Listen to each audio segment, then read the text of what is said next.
Welcome to the Mavens of Marketing, a weekly podcast hosted by me, Rachel Durkan. And me, Kerry Barrett. We talk all things marketing, innovation, sales, and business growth strategies, and the standard tried and true marketing techniques. Come for the conversation, stay for the savvy insights. And the borderline inappropriate jokes.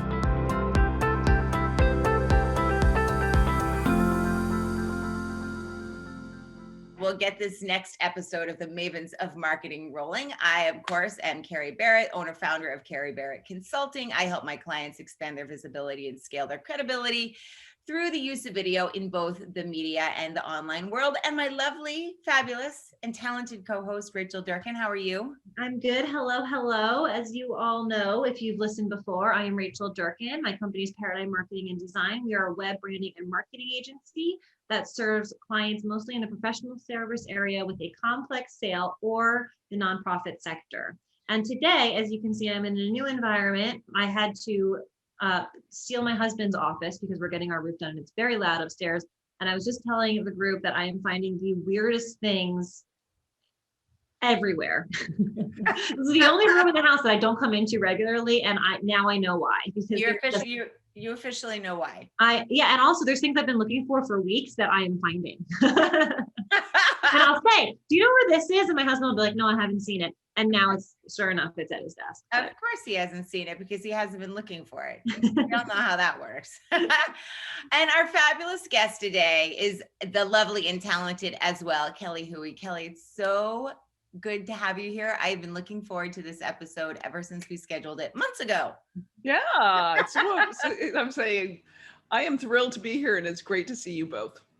So introduce yourself to our audience. Tell them a little bit about what you do. As spoiler alert, Kelly is like a master networker. If you have a question about networking, she's your gal. She knows the ins and outs, not just how to successfully network in the moment, but the way to follow up and the way to incorporate networking into your marketing plan. Did I just say everything? You pretty much. So Okay. yeah, so I'm the author of this book, Build Your Dream Network. Moved to New York from Toronto as an attorney, and yeah, the Big Apple transformed my career from law to management to the first president of a global business network for women into the startup world. And then finally I stood still and said, what is the common thread here? And that was networks and relationships. So sat down and wrote Build Your Dream Network, which came out in 2017. Congratulations. And is that what really propelled you into this area of expertise that you now have and you write about? The fact that you understood that no matter where you were and what you did, networking was the through line through all of it, no matter what you sold or your expertise. Yeah, I mean, when I look back on it, it was obvious. But I remember a boss of mine, he said to me, and this must have been, about 2006. He said to me, Kelly, you need to tell people what you do, around networking. You need to tell people, you need to share this with them because you do this differently and you look at it differently than other people. And I looked at him and told him he was an absolute idiot. And this was the stupidest thing I had ever heard in my life. You told your boss he was an idiot. How did that go? Well, he's the first acknowledgement in the book, the first named acknowledgement. You had to do that. I had to eat crow, but no, I think I laced a few profanities when I told him he was an idiot. I was going to say, did you actually say absolute idiot, or were there other words that were thrown in? Oh, there were some other very colorful words that were thrown in there because I was too close to it in terms of my mind. Well, didn't everyone look at this is what you, because it just seemed efficient and rational and considerate and made sense. And didn't everyone do this? There was nothing special about what I was doing. So that's why I think I looked at him and told him he was an absolute idiot. So. And then you had to rely on your network to find your next job. No, well, I mean, I'd say that in and of itself, I remember, because I'd hit the glass ceiling in our department. Mm-hmm. And I remember my last performance review, I sat down with Tim and we both looked at each other. We were like, okay, we know that what this conversation is. We either find you a job here within the firm and doing something else, or he finds you a job doing the same thing at another firm that gives you more headway, because the only place for me to grow career-wise in the role I was in was into his job, and I sure as hell didn't want his job. And maybe he didn't want you to have it at the time. He didn't want me to have it, but he also, he was oversaw my function, which was attorney training and development plus recruiting. And there's no way I wanted to oversee recruiting. So even if his job was available, I did not want it. So Kelly, you mentioned something and you said, I network differently than others, or I do this differently. How do you do it differently? What's the secret? So what's the master secret? So, Rachel, I look at networking as every single human interaction. I think we think about networking as some like one grand act, like getting the introduction or the elevator pitch right when you're at a conference, sending the cold email to get, a job, or reaching out to someone saying, hey, I'm job searching. Like we think, or making maybe that one business pitch. And we think about it in that sense, rather than how do you show up every single day? And how do you leverage the tools at hand? Because if you think about the last 15, 18 months, if we only looked at networking as cocktail parties and schmoozing and, going to conferences and business associations, well, we could all sit at home and say, well, we can't do any business networking because there's no networking to be had. So I'll just, I'll just, I don't know, watch Netflix and wait for this pandemic to be over, and then I'll start my business again. You can't do that. So what do? You have to take advantage of the tools you have at hand. And that's the way I look at it. Can you send a better email? What's your website look like? Does your LinkedIn page align with your website, if you're a job searcher, align with your resume? How did you treat people when you worked alongside them, that they would, regardless of the passage of time, be happy to receive your call? And how are you thinking about what's going on in somebody else's life? Because those little touch points, like acknowledging a birthday or acknowledging a child's birthday, that may do more to cement a relationship and maybe unlock business than, a perfectly crafted pitch deck. I love that. When I first started networking, I always, when you're new to it, you always think about the end result. I want to get a new client. I want to bring in new business. I want. What do you want to accomplish? But really what it is building relationships and this is overused, but having that know, like, and trust factor.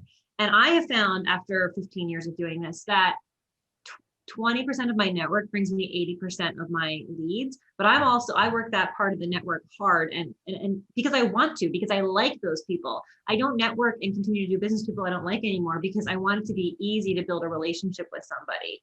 So I love that you're saying that. It sounds like it's got to be about the person and about helping them where you can, because then, and that has to be your goal every day, not what's in it for me, but how can I make a difference for them? And part of the KPIs I give my sales team is that you need to give out referrals or help someone or do something nice as part of your goals every single day. Is that kind of what you're saying? You can't get where you're going unless you help someone else get where they're going. And part of helping someone else get where they're going, because there's always that networking, like if someone makes an introduction or gives you a business lead, you're like, oh God, I gotta give them one now. Ooh, and we think in that kind of transactional sense, rather than thinking, well, I can help somebody else succeed by, being more succinct in what I ask them for, or being more focused in what I think they can do or deliver for me, because gee, they're a busy working mom and they've got 3 kids that they're homeschooling, or their summer camp hasn't started. And I need to be considerate the fact that their time and energy is like stretched super thin. So I'm going to be really generous and considerate in what I ask them for and when I ask them for it. And now let me ask you this. When I talk to people and I think of networking, I think of it as a personal goal, but really, especially this pandemic has brought it out. To me, networking and putting employees of the company out there, or individuals, having the company back you is so important, and giving them the tools you need to be shiny, to be productive, to build relationships. Is it, in your mind, is it a personal thing, or is it part of a company? Should it be part of a company strategy? And if so, what is that strategy? It absolutely should be part of a company strategy. So, let's dial it back to the days when blogging started. Mm-hmm. And IBM was, the monster company, and they had 400,000 employees. What did they do when blog started? They issued like a 2-page blog policy, like it's like a PowerPoint. And you can sum it up in a short sentence. And they said to employees, "Thou shalt do no wrong." Like, don't be a jerk online. And they empowered Mm-hmm. all of their employees to blog. Yeah. And you sort of think, why on earth would they do that? Well, now they have 400,000 people doing business development. Now they have 400,000 people doing marketing. Now you have 400,000 people doing recruiting. Mm-hmm. It just, everyone is part of your brand. You Mhm. walk away with that now. I can sort of say that I sort of always think about that when companies are so invested in corporate swag, and I'm looking the street and I'm thinking, do you really want that person carrying your umbrella? Maybe not, right? But everyone's got those names, right? Everyone's networking your brand Mhm. because of social media. So instructing people, advising them, guiding them, and empowering them. There's Mhm. a company through New Zealand Trade and Enterprise that I've been advising. And one of the things I said to them was, you've got 15 employees and like 15 different descriptions of your company on social media on their personal profiles. That's kind of, whether you call it marketing or calling it networking, you're not networking and marketing your brand the right way, Mhm. because you need some unity here in terms of how you're describing yourselves. You need to understand with a company of that size that everybody is part of every function. There's no, oh, that's not my job, I'm just IT. It's like, no, you got a social profile. Mhm. This is part of your job. And so I sort of gave them some ideas, and they worked. I worked with them, but they did this. And I love this part of the story. They sat down with their employees and talked about it. And the founder of the company came back to me and she said, you know what, this exercise of how we were going to talk about ourselves, what visuals we were going to use on our email signature line, on our LinkedIn banner, all of that kind of stuff. She said it was the best team building exercise. She's like, I don't know why I've spent all this money all these years, on these team away days when I could have just sat with them and said, how we're going to describe ourselves on social media. Well, it's funny because back in the day, I worked in pharma, and I wasn't on the cool, fun, sexy side of like the television advertisement. I was on what we call OTC drugs, or over the counter. So like Sudafed. When you said fun and sexy, I thought you were going to say Viagra, but I digress. Well, it wasn't that cool. It was more like, Sudafed or Mucinex, like that type of thing. And so it was not sexy. Let's all be clear about it. that. Is, but doing the focus group of the different advertisements is the fun. Anyway, there was a lot of different ideas before they came out with those snot monsters. Anywho, I wasn't on the fun side that got to do things like that. I was on the side that trained the sales team what to tell the doctors to push the products to the patient. So it was like the roundabout way. Long story short is, it always blows my mind and I'm talking like $80 million companies that we work with, where they'll spend thousands on sales training, less than they should on networking training, but thousands on sales training, but almost nothing on training the team on how to understand and articulate their value propositions. And I don't mean your elevator pitch. I mean the true essence of the company and the brand. So what you're saying is so right on. It's something that I feel like a lot of small businesses and mid-sized businesses miss when they go to market, is having everybody be the face of their brand and articulating and drinking the Kool-Aid of the brand more so than just being trained to repeat. Well, when you think about it, when do people need sort of a one and done sales training, in the sense of, where are there scenarios that if the brand doesn't capture, or the scenarios where if a brand doesn't capture that customer, that one thin slice moment in time, they'll never see them again. And I'm thinking, well, where does that happen anymore? It doesn't. Maybe, I don't know, maybe if you're walking through the cosmetic department at a big department store, if that salesperson with the perfume doesn't spritz you that one time, you'll never stop and never buy anything from that particular person. Mm-hmm. But where else do we have that? Yeah. We're more, we want people to understand us. We want people to personalize us. And maybe this is where sort of that marketing, where it aligns with how I think about networking, in the sense that we get so annoyed when we get an ad, tossed up to us on Instagram or in our inbox, and we're like, why do they think I want, a ski boat? Like, when someone has you Because you so, said something about a ski boat next to Alexa. yeah, exactly. Well, I don't have one of those for that reason, because, no, anyway. So, you know what I mean? Yeah, you get delivered up something and you're thinking, what? They got me so wrong. And I'm thinking, we get so mad about that in our marketing, but why do we think it's okay to use a template to reach out to a human being from another human being? I just, we get mad when we're targeted in marketing. We should get really angry when we are targeted with just kind of a template, change the name, networking outreach. I've it's a little story about that, and then I have a question, because we've talked a lot about success and what people are doing wrong, and I'd love to give some tips to our audience about what they can do right. But I had that exact experience, except in the reverse. Somebody asked me a question on LinkedIn. I actually created a post about this because I was so ticked off about it, and I responded in a very very personalized way. I mean, it was an answer to this person's question, and the response I got was, wow, this was really well written. Who wrote it for you, or what template did you use? And I well, for me, it was like, dude, I have a brain. but I can't write. But I realized afterward that probably so many people, this hasn't happened to me a lot yet, and maybe just because I'm new in business, I haven't been reached out to with those templated, clearly mass produced emails or reach out. And I can understand why that would get irritating or old or tired, or you think I can't see through all of that. So with that backdrop, what are the things that people can do to be successful? Clearly it's not, plug and play sort of reach out. What are the things people need to be doing that they're not doing? Be human. There's a starter. That's a tough one. We got to be human. You need to realize your outreach, you might think, oh, I'll just send an email. You're sending something to another human. So you need to do your research. You need to not only sort of generally understand their industry or their business, you need to understand them.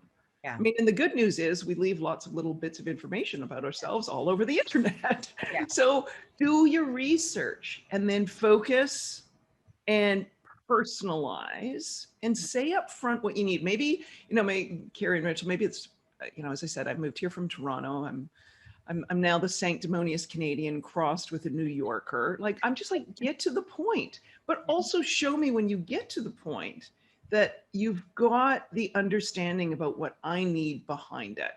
And yes, this takes more work, but I don't know. Do you want to send 5 good emails or 50 crappy ones? Your call. Yeah. Your call.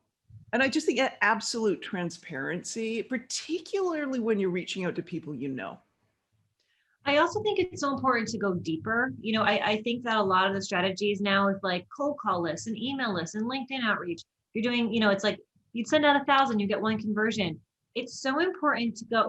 And during COVID, we've been focusing on this. I've been using digital to get initial conversations, but then I've been going really deep on trying to build relationships, whether it's digitally or with a note or with conversations or, social distancing. But I think you have to go deeper to build relationships. And it's not like one one-to-one meeting is not going to do it. 2 one-to-one meetings is not going to do it. You need to really be invested in this person's life to build the right network.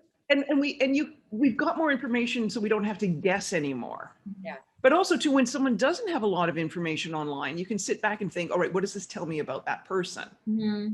But we can get so much more information. I mean, one of the case studies in my book, a woman by the name of Jessica Peltz-Zatulov, who is a venture capitalist.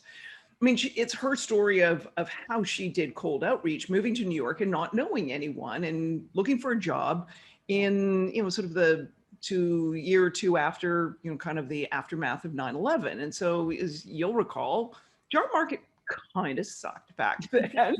if you didn't have a warm lead. And she was looking for one of those Mad Men, Madison Avenue jobs. So what she did was she got the industry rags and she read them. And she understood when opportunities arose for people needing to hire. So she would look for those signals. Mm-hmm. And when she saw a client account moving agencies, she looked up who won it. She found as much information she could on that person. And okay, this is 2003, 2004. The internet, LinkedIn wasn't as robust as it is now. So she was really, she had this all in a duotang binder and writing notes. I've seen the binder. But you think about now, there's no excuse for people not doing that. So when she reached out and did customized, personalized, pitches, no different than a business pitch, to someone at an agency to say, congratulations on winning the client account. Here's what I know about that client. Here's what I know, about you and you're needing to hire up. Here's where my skill set aligns with what you need to get done. And at a time when no one was hiring, she got 3 or 4 job offers. Great. So spend that. That's the thing people need to do. And I think same applies for sales. Why send out 1,000 when if you could do the research and send out, 10 or 20 really good ones that are actually going to have a higher conversion. But I think we see it a lot where people are they're still so wedded to that vanity metric. Oh, we sent out 1,000 outreach. Mm-hmm. I think you see it particularly in the PR field. Kerry will be like, you get that. It's sort of like the same, hey, do you want to talk to? And then that PR firm can look at their client and send out 1,500 outreach today. Yeah. I think one of the challenges today, as opposed to, 10 years ago or 15 years ago, is that it's noisier. Now, the argument is your point is still correct in that people are not personal enough in their outreach. But I can hear them hammering your roof. Oh, just what's happening? Right on cue. It's noisier. Bang, bang, bang. I did that on purpose. That's part of the sound effects people on the editing side. But it's, and I'm like 3 stories. Anyway, it's noisier. And so it is, while I still think it can be personal, I would argue that it is a little bit harder today to get someone's attention than it was 10 or 15 years ago. You may have to get a little bit more in their shoes and understand that. I think this is also where, it sort of hits on one of what I think is one of the biggest networking mistakes. But I think this is where the personalization is absolutely intentional, making it, and then also understanding someone's day. When are they likely to check their email? When are they likely to see things? What's going on with their company or business? Because you could be sending it and you're like, oh, right, they're just going through a mega merger. They're not checking their email for this crap that I've sent. Or, oh, gosh, look, it's the middle of, school holidays. It's the spring break, or it's, you need to think the whole picture of the person. But one of the things people don't do is they don't follow up. And, some people think, oh my God, this can be really, you can be a bit of a stalker this way. Well, you can be a jerk about it, or you can be, know you have something of value for someone. So you keep following up. I did this once with, because, you write a book on networking and you do have to eat your own dog food. And I eat my own dog food on a daily basis. But there was a woman I had a complete handshake deal on to support a venture I was doing at the time. And then she went radio silent. And it wasn't until, I think it was somewhere between 4.5 and 6 months later, she finally reared her head. But in that time, I kind of had moved from, hey, I'm glad to work with you, to want to make sure you got my email, to, all right, just popping this to the top of your inbox again, to hope you're okay. Things may have gone sideways with you at work.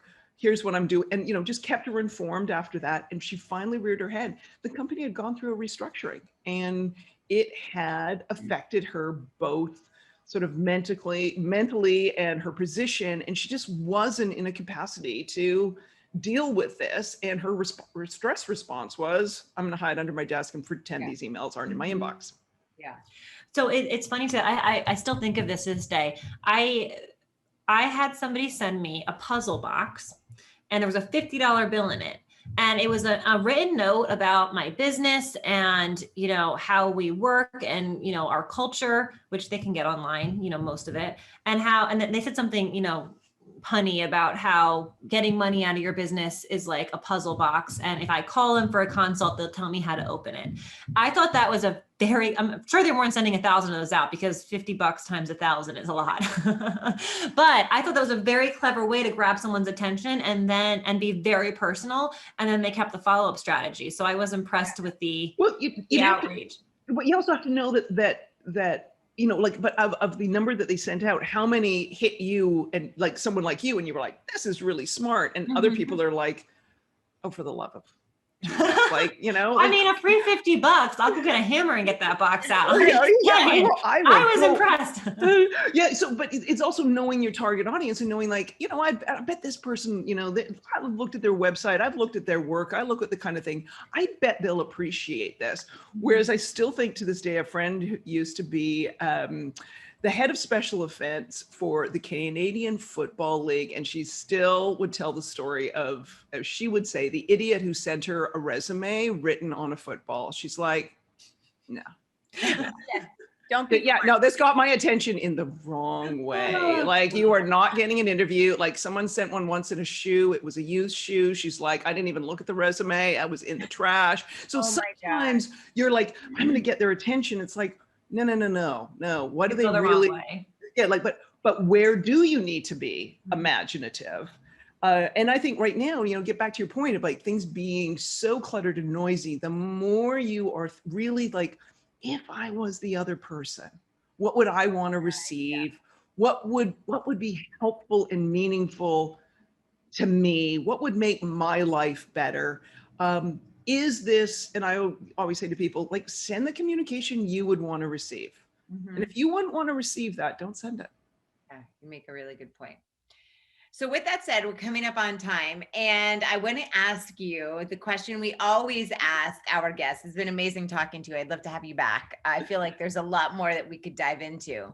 Anytime with you two, hammers and husbands' offices and you name it, I'm there. I could play a game of like, what can Rachel find in here? Yeah, there we go. You're just lucky that this has only coffee in it and not coffee and Kahlua, which could be on any given day. That would be how I needed to start my day. Yeah. What's the craziest thing that's ever happened to you, Kelly? That's our final question we ask all of our guests. Craziest thing that has ever happened in your life? You know what? The one that comes to mind is being invited to a reception, and I still, you know, my ripe old age and all the rest of it, I still, you know, I guess I'm slightly clueless at times. And someone invited me to a reception. It wasn't until I got there that I realized how exclusive it was, how small the event was. And then this person gave up their seat for an even smaller dinner. And I found myself sitting across the table from Malala's parents and met Malala. But I just remember going, exactly, Kerry. I was like, oh, like, shit, this is like not what I expected. And I still this moment of like, how did I end up in this room? Exactly. Like, I was still like, why did someone, it was totally crazy. It was totally crazy. You knew the person that invited you though. Yes. What I'm asking is, it wasn't a mistake? No, what? It was a mistake, but not very nice. No, but it was. Okay, so I was still kind of like, whoa, like what happened, right? And it's one of many kind of like crazy things that have happened to me, but that one truly was the craziest. That I sort of walked out of that event and was like, what just happened? But it sounds amazing. Oh, what is it? I mean, you walked into one of those apartments where you had to keep the straight face, where, you know, the doorman direct you to a floor and you're thinking to yourself, but what apartment number? And then you realize it's the entire floor and the floor above. And the floor above. And then you stand there and you're looking at a piece of art and you're like, I've seen that before. And you're like, oh, right. It was probably on loan to the Met. Oh, right. And all the while, you're just trying to keep a straight face, like you always belong in these places. Yeah, like I've been in here before. What do you mean? Yeah, I know exactly where that. Sure, let me get that for you. I know where that is. Don't. In the meantime, don't touch anything. Don't even don't and go too hard on anything.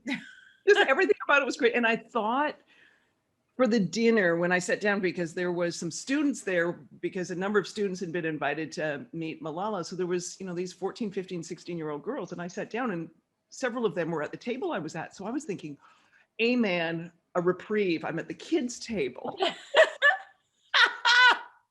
And then this woman sat next to me and she put her hand out and she said, "Hi, I'm Kerry Kennedy." And I'm like, oh, for the love of God, now I have to watch my manners. I have to be careful how I cut my fork food. do I use?